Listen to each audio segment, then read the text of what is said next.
Going on, everyone? Welcome back to another video. Today we are going to be going through every single one of the weekend's games, predicting what I think the scores will be. Will I get any right? Probably not. Will I try? Yeah, I will. Make sure you press that bloody subscribe button. Press it now. Press it. Drop a like on the video. Let me know your score predictions down below, and let's just get right into it. Let's not mess about. First game of the weekend after the shit international break, Tottenham versus Crystal Palace. Now this one, for me, pretty much a foregone conclusion. I think Palace are going to really struggle this season. Obviously, we've already seen that this year. They're currently sitting. I think they might be. Oh, the 14th. The 14th. They've had 2 draws. They've had a loss. I just don't think Patrick Vieira is going to be that good of a manager. I just can't see it. I don't think their squad's anywhere near good enough. I don't think Zaha's the player he was a few years ago. And I think Tottenham's team's going to be miles and miles ahead of what Crystal Palace are going to be able to cope with. And for that reason, I am going with a 3-0 win. 3-0, that's right, to Tottenham, not Crystal Palace. 3-0 to Tottenham away, and a lot of people say, I've heard a lot of people say, Crystal Palace isn't I can't say I've ever been to Selhurst Park, but a lot of people do say it's not a nice place to go, so maybe it will be tough for Tottenham, but I just can't see it in the slightest. The next game is Watford versus Wolves. Watford currently sitting in 12th with 1 win and 2 losses, and Wolves, they've not won a game. 3 losses. Listen, I think, we all know football's not played on paper, but if it was, in my opinion, you'd probably pick Wolves every day of the week. They've got such a talented squad. Such a talented squad, Wolves. Jimenez, Traore, Podence, Neto, Neves, Moutinho, Patricio. Patricio's left now, hasn't he, I think. Not Semedo, don't get me started on Semedo, I think he's crap. But they've got really strong team, Wolves. But I see this being a draw. They've not got off to the best start. Jimenez doesn't seem to be firing, which I think, is understandable. Obviously, he's had a long time out with that head injury. Adama Traore, if that man could put a ball in the back of the net, would be one of the best players in the world. The problem is he can't. He gets so many chances because of how quick he is. His speed is just ridiculous. He's the size of him. He shouldn't be able to run that quick. And if he could put the ball in the back of the net, Wolves would really have a good season. But he just can't seem to be able to. So for this one, I think it'll be a draw. I'm going to go for a 1-1. Am I? 1-1. Or a 0-0. 1-1. 1-1. We'll get, 1-0. We'll go with a 1-0. The next game, Brentford versus Brighton. I actually think this is a really interesting game for me. 2 teams who will probably, let's be honest, be near the bottom end of the table. Brighton seem to be there and thereabouts at the bottom end of the table more or less every season. I love Brighton. I love Graham Potter. I think the football he plays with what he's got at his disposal is just unbelievable. That Brighton team, in my opinion, should not be able to play the football that they do, and I think it's outstanding how good they play. They've obviously got some brilliant players. They've got Maupay up front. Obviously, they've got Basuma. Everyone knows how good Basuma is and can be in the future. I think it's such an interesting game. Brentford have had a good start to the season. Guys, by the way, if I'm looking down, I've got my laptop. I'm not editing, I can't be bothered, so we're just doing it live, off the cuff. Brentford are currently sitting in 10th. And listen, I know we're only 3 games in, but for a new promoted team, who people think we're going to struggle, they've had 1 win, 2 draws. That isn't bad at all. Brighton, again, also having a really good start to the season. 2 wins. Yeah, they lost the last game, but 2 wins from 3. It's not a bad start for Brighton at all. So for this game, I'm going with a Desmond. I'm going to say 2-2. I think they've both got quality that can punish each other's. I don't think Brighton are that strong defensively. I think Ivan Toney, how good he is, can definitely take advantage of that. And I really like Maupay. There's something about him that I just really like. So yeah, 2-2, Desmond. Next game, probably the most mental game. This is it the most mental game? Can we say no? It's probably not, is it? Arsenal versus Norwich. Arsenal's season is beginning on the 11th of September. Yeah. When did the league begin? Let's just have a look at that. 14th of August. Oh, Arsenal played on the 13th of August, guys. And their season begins on the 11th of September. The reason for that is because Arsenal are currently sitting bottom of the Premier League table. 3 games played, 3 games lost. -9 goal difference. Oh my God.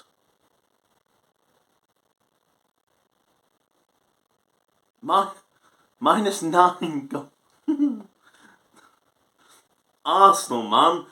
You know what, guys? I don't even know what there is left to say about Arsenal. And I'm going to say it. Arsenal lose this game.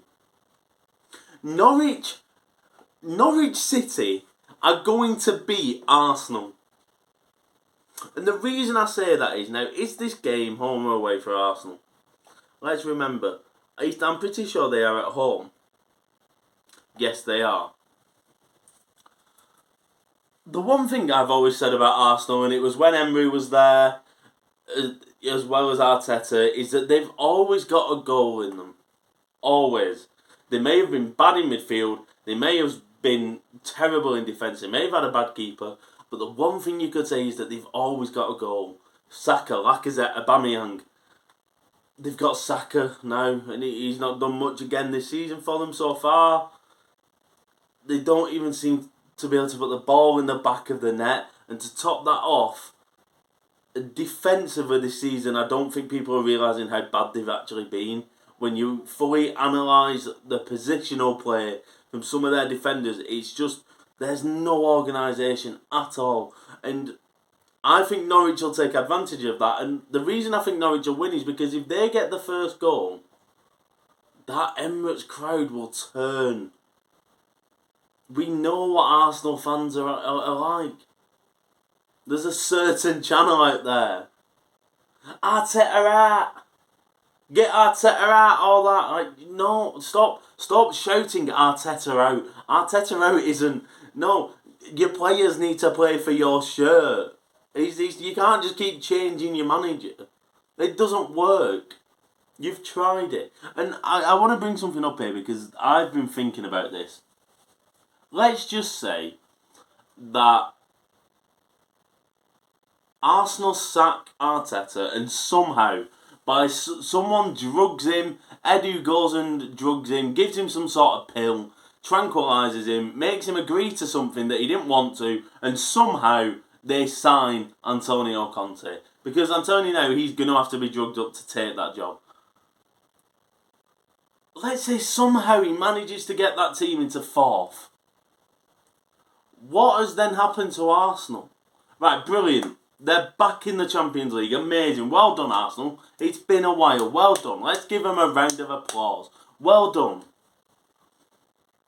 Hang on.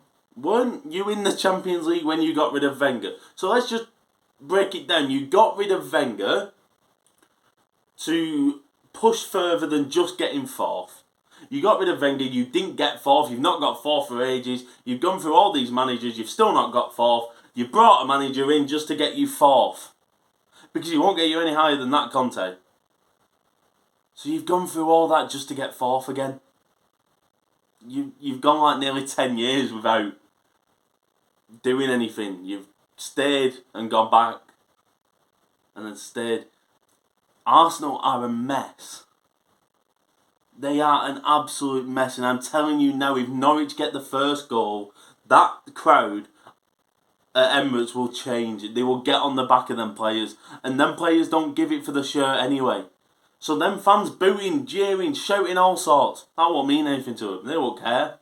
Because Arsenal players don't seem to care. They're not playing for the manager, they're not playing for the fans, and this isn't every Arsenal fan. I think every Arsenal player. Sorry, I think Saka and I think Smith Rowe do. I think they're two players who put bloody effort in. Aubameyang retire.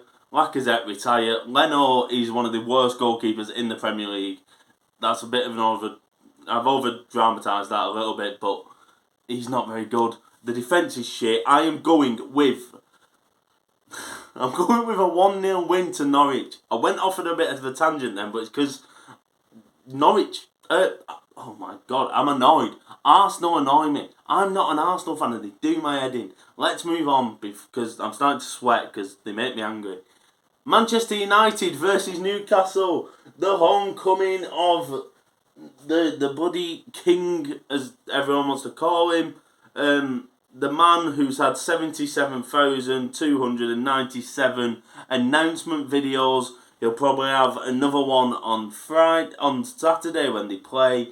He'll probably have one after, and he'll probably have one in about 7 years' time. They like announcing that they've got Ronaldo. Listen, fair play to United. You know, I think in any club in the Premier League, if they could afford, if they had the chance, you take Cristiano Ronaldo or you take Lionel Messi. It's a no-brainer. It is a no-brainer. To the two best players in the world, you take them. The question around this game is, will Ronaldo start? No, I think Ollie's a bit of a stupid manager. I don't think he's very good. I think we can talk about that in another video. Will he start him? Because is Ollie going to think, he needs time to, learn how to play like us? Well, no, he doesn't. He's the best player in the world, or one of the best players in the world, shall I say. I don't want to get into the Messi-Ronaldo debate. Listen, for me, this is going to be a formality for Manchester United, especially if Ronaldo starts. I can't see him losing this one, but then again, it's one of them fixtures for United where they just seem to mess up on. I think it could be a tough game, but I see him doing it. I can't see him losing this one, so I'm going to go 2-0. 2-0 to Manchester United versus Newcastle there. Moving on to the next game, Southampton versus West Ham. Now, West Ham United, listen, we give Arsenal a sarcastic clap earlier. Let's give David Moyes and West Ham an actual clap.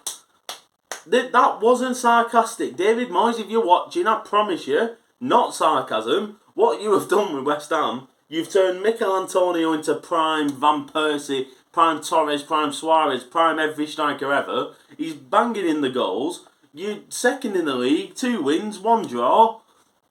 West Ham for the title. No, I'm joking, obviously not. That's not going to happen. Sorry, West Ham fans. Sorry, Jack, mate. I know you're a West Ham fan, mate. It's really interesting game. Southampton always... They never impress me. And it annoys me because they've got really good players. They've got a decent squad, Southampton. And Hasenhüttl, in my opinion, has pulled the wool over too many people's eyes now. 2 seasons in a row, you lost 9-0. And then every time they've lost 9-0, they seem to go on a little run, Southampton. But oh my God, they're getting good again. And then people forget, you just lost 9-0. That 2 seasons in a row losing 9-0, and I think people forget about that. Southampton haven't won a game this season. They've drawn 2 and they've lost 1. So I think this is going to be a real struggle for them, and I think West Ham genuinely will probably tear them apart. Especially if Mikel Antonio's fit. Ben Rama's had a brilliant start to the season. I love Declan Rice. I love Soucek. I love Kufal as well. I think he's an excellent player. And I see West Ham just probably battering Southampton because I don't rate their manager. I don't think it's anything to do with the squads because I do think Southampton have got they've got some really good players in their team. But I think I just don't rate Hasenhüttl anymore, and I've defended Hasenhüttl before as well. But I'm going to go with a 3-0. 3-0 for West Ham here. I see them doing really well. One of the big games over the weekend next, Leicester City versus Manchester City. Obviously, Leicester have got 2 wins and a loss. Manchester City, a loss and 2 wins. So, literally, the exact same record. I don't know why I said it differently. This is an interesting game. And I don't know how it's going to go. Leicester are a really good squad, and you saw it when the other 2 games, other than the Tottenham game that Manchester City played, they were too good for Arsenal. They didn't get tested. They were too good for Norwich. They didn't get tested. Leicester will test them. Leicester will provide difficult moments that City are going to have to deal with. And against Tottenham, City didn't deal with them moments very well at all. I think Leicester could win this. I'm going for it. Listen, why not? It's not as if we bloody win anything.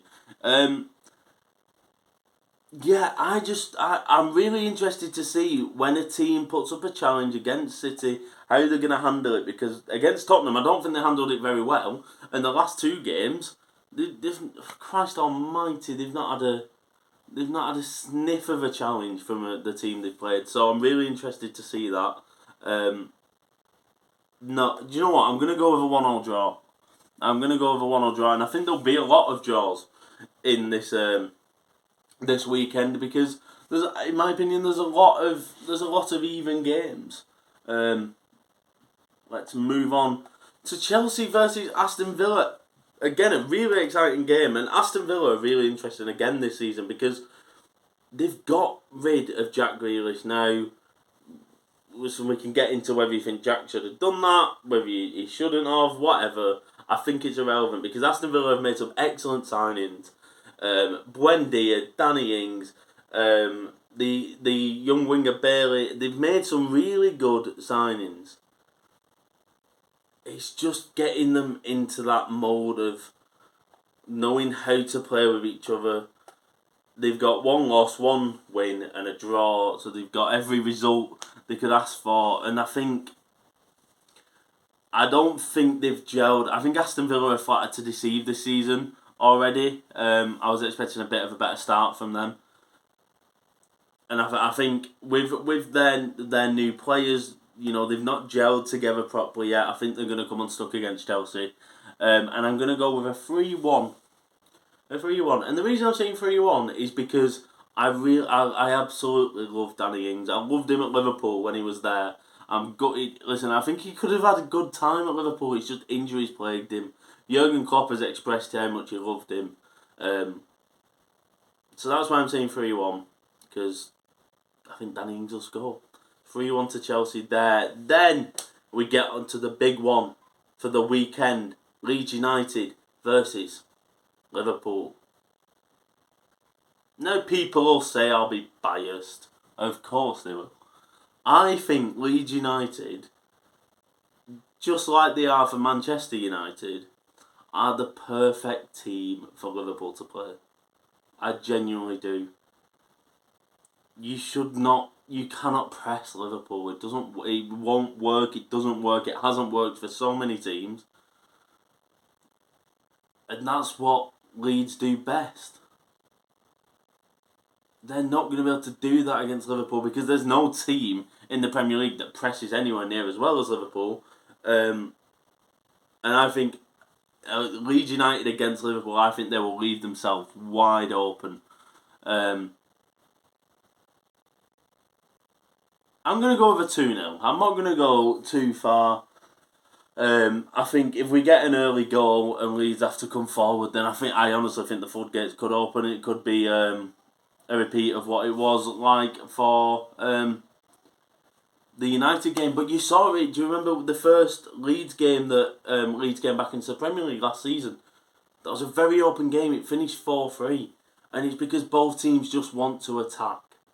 So Leeds-Liverpool is a brilliant game for the neutral, in my opinion.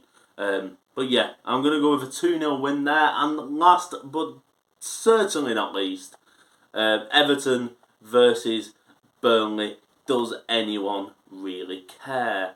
No, that's what I thought. Everton, 2 wins and a draw. Burnley, 2 losses and a draw. I actually think Burnley are going to get relegated this season. I think Sean Dyche has got everything out of that team he possibly can. Rafa Benitez, I still need to have words with him. He has still broken my heart. I'll give him a ring tomorrow.